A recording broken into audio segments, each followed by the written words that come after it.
Deadpool and Wolverine saved the Marvel Cinematic Universe with their new movie. I am Marvel Jesus. And now they're about to make the biggest comeback the world has ever seen. Stop it.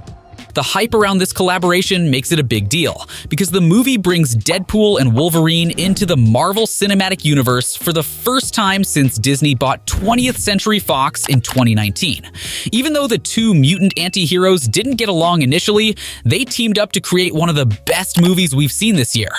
The action-packed movie gave us intense scenes that we once knew the MCU for, and the chemistry between Deadpool and Wolverine made the movie wholesome and fun to watch. Oh my god, he's gonna say it. Avengers! Sorry, what? Deadpool, known for his wild and often unhinged humor, pairs up with Wolverine, who's more serious and usually gloomy. This mix of personalities brings a unique balance that might appeal more to those who weren't big fans of Deadpool's over-the-top sarcasm in his earlier films. The humor in the movie also gives us nostalgic feelings of when Marvel's Iron Man was once at the peak of his sarcastic remarks. Deadpool teases how boring the MCU can get, and makes a joke about how Disney might keep making Hugh Jackman play Wolverine even when he's super old, like 90. Most of the jokes work really well, because Ryan Reynolds is just so funny. Oh, Jesus. The special appearances by characters from the old X-Men movies and superhero films from the late 90s and early 2000s are not only fun, but also crucial to the story. However, the story itself could have been a lot better. The parts about the multiverse and the TVA are kind of boring. Luckily, they don't get too much screen time compared to the relationship between Deadpool and Wolverine, which is really the heart of the movie. Sometimes, things in the movie happen by chance, making it seem like Deadpool and Wolverine are just being pushed along by other characters so the story can move forward. This might be because the movie script was written by 5 people, including Ryan Reynolds and the director Sean Levy. Because of this, the movie tends to wander off track and isn't as tightly put together as the first 2 Deadpool films. Even with this shortcoming, the movie treats Wolverine with enough respect to make fans care about him 7 years after we last saw him in Logan. While it can't surpass that final performance, Deadpool and Wolverine does a great job giving both characters a chance to fix their past mistakes. Deadpool shows he can be a real hero when it counts, and Wolverine figures out how to get over his biggest regrets. These touching lessons are why fans are so excited about the movie. Even though Deadpool and Wolverine aren't your typical good guys, they're known for being pretty fierce, the movie shows them stepping up in significant ways, making sacrifices to be heroes. Deadpool and Wolverine was also a smashing success at the box office. Olivia Singh from Business Insider said it pulled in $205 million domestically in its opening weekend, setting a new record for an R-rated movie. And it didn't stop there. It has already earned over $496 million worldwide, as reported by Box Office Mojo.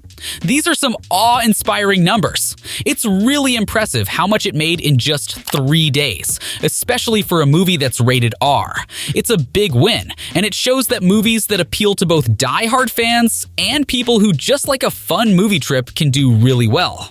Ever since the MCU started and we got a taste of the X-Men on the big screen, fans have been super excited about the idea of Deadpool and Wolverine teaming up in a movie. Especially after the big finish in Avengers Endgame in 2019, everyone wondered what could top that. Now, fast forward to 2024. Things haven't been looking too great for the MCU. After wrapping up things with the massive battle against Thanos and saying goodbye to many of the original Avengers, Marvel found itself at a bit of a crossroads. The big bad villain Thanos was gone, and many of our favorite heroes were no longer around. Fans started to wonder, what's next for the MCU? Then, Marvel started making TV shows. At first, it was a cool new direction. WandaVision really stood out as a hit, and Loki has kept fans talking through 2 seasons. However, not all the shows caught on in the same way. She-Hulk, Secret Invasion, and Hawkeye didn't do as well with the fab. With so many shows coming out every year, along with 2 or 3 new movies, Marvel found it challenging to keep its magic touch that had glued fans to their screens. Movies like Eternals, Black Widow, Thor: Love and Thunder, and Ant-Man 3 showed signs of what might be coming for the MCU's future, and it wasn't looking too promising at all. MCU fans started worrying that keeping up with their favorite universe was becoming a homework assignment. They used to catch up with these stories for fun, to see their heroes save the day. But now, it felt like a task they just wanted to finish. Adding so many new films and shows every year meant the quality started to drop. The movies didn't seem as polished as they used to be, and it was pretty obvious. Even the producers couldn't ignore it. Movies like No Way Home and Sam Raimi's Doctor Strange Multiverse of Madness stood out from most of the other films. They brought some real creativity and emotion. The stuff that made us fall in love with the MCU in the first place. However, even these movies showed signs that the MCU was losing its touch.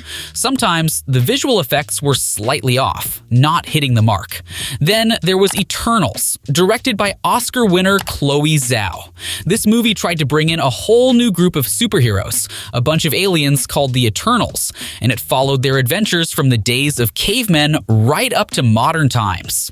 But was this really what we needed? People have different opinions on how well Zhao pulled it off. While Eternals did bring Harry Styles into the MCU, which was pretty cool, the movie often felt more like a slow drama than the exciting space opera it could have been. Nobody wanted another family drama like the one we already have with Peter Parker. In the Marvels, a sequel to the popular 2019 movie Captain Marvel, Brie Larson returns as Carol Danvers.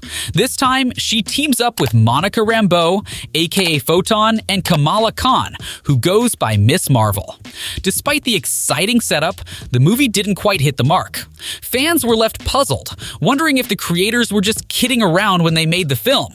Thor: Love and Thunder also didn't live up to the hype. It was Thor's fourth solo movie, making it a first in the Marvel Cinematic Universe.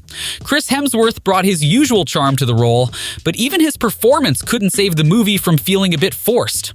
The film tried hard to be fun and thrilling, but ended up being one of Marvel's recent disasters. It wasn't all the releases that were disappointing, though. Guardians of the Galaxy Volume 3 stood out as a shining example of what happens when a great director meets a unique group of characters. James Gunn, known for his distinct style, directed this movie and brought the trilogy to a powerful and touching end. This was his last Marvel project before moving over to DC to start creating there. So really, what next? While fans often feel uncertain about the direction of Marvel movies, it seems like the studio itself has been a bit lost lately. But there's an old saying, just because someone stumbles and loses their way doesn't mean they're lost forever. Marvel took this to heart and went all out with Deadpool and Wolverine, showing they still had some tricks up their sleeve. Does this mean that the MCU is back on track? Despite Deadpool jokingly calling himself the Marvel Jesus, even he can't fix all the MCU's problems.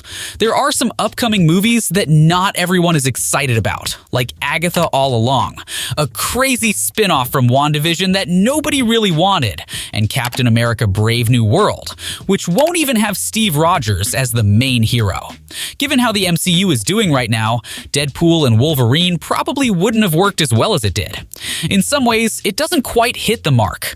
The movie isn't as beautifully filmed as Guardians of the Galaxy, nor does it tug at your heartstrings like Spider-Man: No Way Home.